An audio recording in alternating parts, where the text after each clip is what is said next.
What is up, guys? Welcome back to another GeekaWhat video. In this one, I've got something really exciting for you, as I'm going to be putting together a 4090 based PC build inside of this, the brand new HYTE Y40. Honey, I shrunk the Y60, or at least I hope that's what they did. I love the Y60, and I'm keeping my fingers crossed that the Y40 is a similar story. In this video, I'll be running you through all the parts that make this incredible gaming PC possible, including Intel's beautiful 13th gen i9 processor, some of the most outlandish memory you have ever seen, and white themed components in terms of the cooler and the motherboard that are going to round this build off nicely. Let's do this!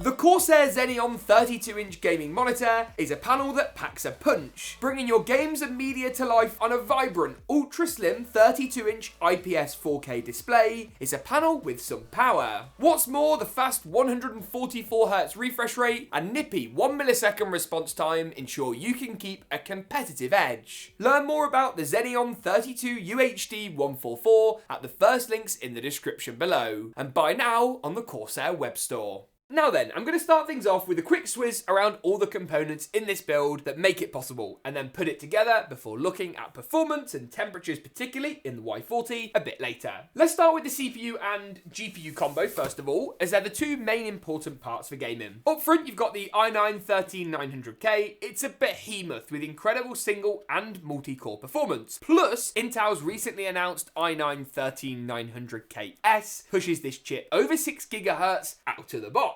I'll leave both options linked below alongside all the other parts today for latest pricing and availability. I'm going to pop this in my pocket for now and move on to the graphics card, NVIDIA's RTX 4090, specifically the ASUS TUF design. NVIDIA's 40 series hasn't been the smoothest of GPU launches they've ever completed, however there are a few key takeaways. The 4090 is the best gaming GPU you can buy, and for those who either want to purchase the best of the best, or just heck, watch me put together something that feasibly is so expensive you shouldn't really build it, this is the graphics card to keep an eye on. A really nice cooler design from ASUS and a nice box actually. This is very unconventional and we'll take a closer look at this a bit later. Shameless plug, you can find our latest 4090 review and comparison content in the cards on GeekaWhat.com. Power will be provided by Corsair's HX1000i, one of our favourite 1000 watt power supplies with an 80 plus platinum rating. Lovely stuff. Motherboard wise, I've gone Z790. If you're going for an i9 or an i7, our advice is the more pricey Z790 chipset. If you go in i3 or i5, look for the B760 options. This one is white themed, which is great. Lots of silver on here. The case is the white colorway. The Y40s are in big demand and it's the only one I could get, so I thought we'll embrace it and build a nice white themed gaming PC. Of course, the 13900K needs a lot of cooling to make sure you can hit those heavy overclocks, which we're hoping to achieve today, which is where the NZXT KRAKEN Z73 comes in. With NZXT, you've got a few different flavors. The X series has the Infinity RGB design. This one's got a screen on it. It's also available in a black or white colorway, which this is, and I think it looks a bit better than the Corsair H150i Elite Capellix, which is the closest white competitor to this design. Storage is in the form of a 2TB Samsung 990 Pro. Why? It's one of the best NVMe drives out there right now. It falls slightly short to the Seagate FireCuda 530, but it's often cheaper, which makes up for it, and I mean still, 7.5 gigs a second on the writes is by no means a small feat. In terms of the memory, I've dug up some old stuff from G.Skill. This is their Trident Royal. It is DDR4. Now that might seem a bit strange, but our motherboard is also DDR4. So these are going to match, and they do a DDR5 whiteboard, and I'll link those alternatives in the description. In our real world testing, we've seen very little difference between DDR4 and DDR5 with Intel. So to be honest with you, whatever kit is the best value is going to be the best shout. Of course, DDR5 kits have more longevity in them, as you can add them into future builds later. But the latency on those kits is still quite high, then in reality, you're probably going to change it anyway. So then, I think we've kind of covered the parts apart from the key thing about this build that makes it quite so special, or at least I hope,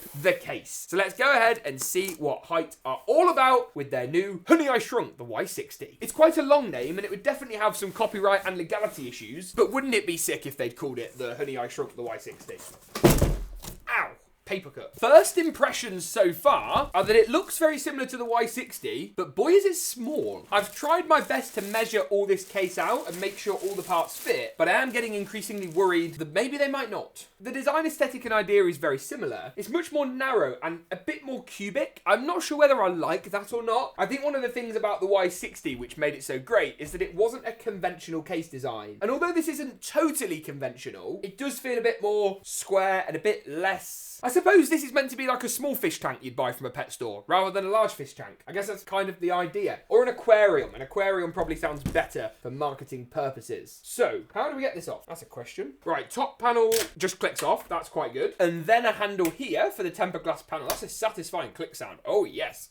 And then presumably the same at the back, so not a single screw. I like it already. I'm liking what I'm seeing. Lovely stuff. Look at that for attention to detail, though. I mean, HYTE just didn't need to do that. And frankly, I can't really see the point, but it's cool. You know, that's what attention to detail it's all about, man. Although, I would like to see HYTE develop a nice RGB fan design, as their plain, boring case fans are. I'm sure they're probably working on an RGB variant. They're a bit dull. Now, you might be wondering, other than the basic outside design, what similarities does this share with the Y60? Well, the key one really is with regards to GPU and PCI mounting. So you get half height mini slots here, meaning you can still mount like a network card, some capture cards that come with smaller slot designs behind your riser cable, and then the integrated sturdy riser cable, which actually sits in one of these PCI lanes here, creates a nice base for you to actually install a GPU, and with latest cards being 3, sometimes even up to 4 slots, it means you've got plenty of room to pop them in. On a 3-slot card as well, it's nice to have an extra slot of headroom in terms of airflow. That is good to see. You retain the fan at the bottom design, but you do sacrifice the fan on this side, as that's where the power supply goes. From the back, this thing is a much more typical ATX mid-tower layout, with motherboard here, power supply at the bottom, and a slightly less exaggerated focus on the chimney airflow concept. The only way to find out whether this actually works, whether it's going to look any good though, is to put this thing together. So let me gather up the motherboard, CPU cooler mounting hardware, memory, and CPU, and install those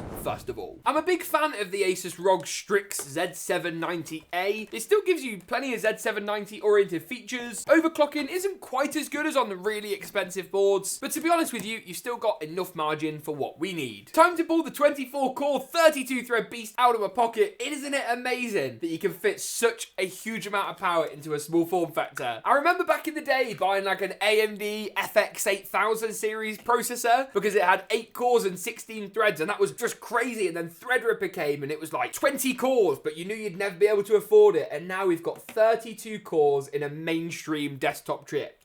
No, not 32. 24 cores and 32 threads in a mainstream desktop chip. Unbelievable. 13th gen as well. Such a solid platform for a build like this one. Memory-wise, I've got this lovely Trident Z Royal. Talked about this previously. It's not going to be for everybody. But is it going to look sick in this build? Absolutely. Why are you not going in? Wrong way around. One thing no one ever told me about this RAM though before I bought it was that it's actually quite sharp on your fingers when you click it in.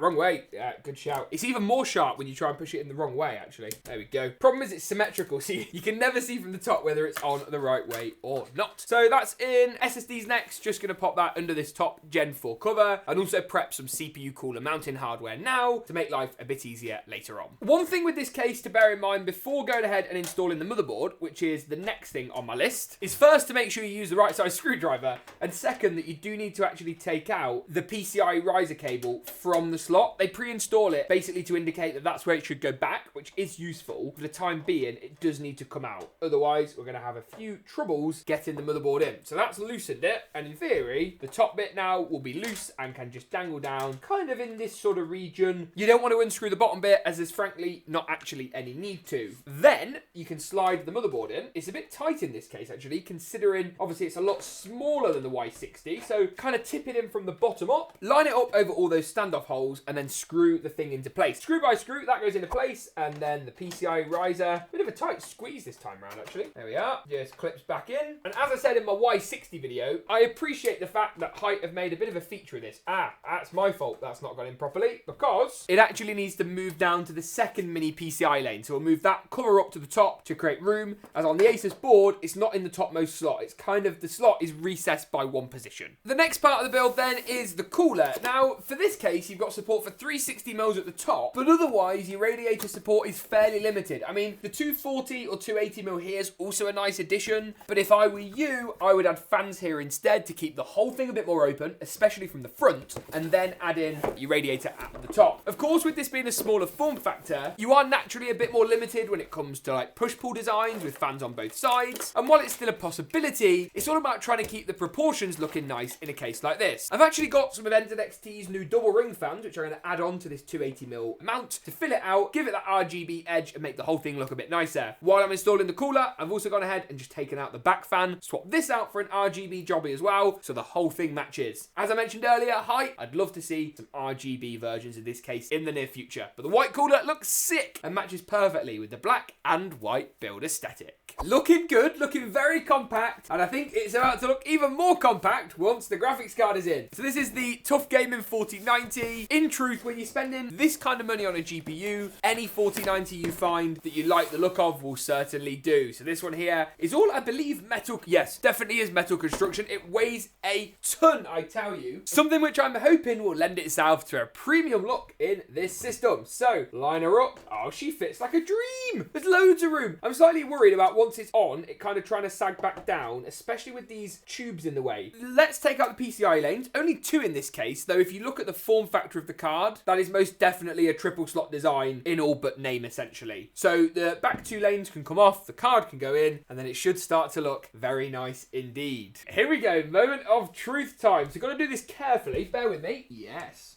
okay, yeah, boom. It's in. It needs a couple of screws though, so pop those in next. Oh, wow, look at that. I mean, for a statement piece, suddenly I think the HYTE Y60 was just ludicrously too large or something, because this looks incredible. To wrap things up before we actually see how this thing looks when it's all powered up and performs, power supply needs to go in. Plenty of room for the power supply in this case. Corsair's 1000 watt is going to do us nicely, plus a couple of nice white cable extensions to wrap up the black and white aesthetic will finish things off perfectly. I'll rejoin you for the gaming benchmarks, but first it's time for a GeekaWhat montage.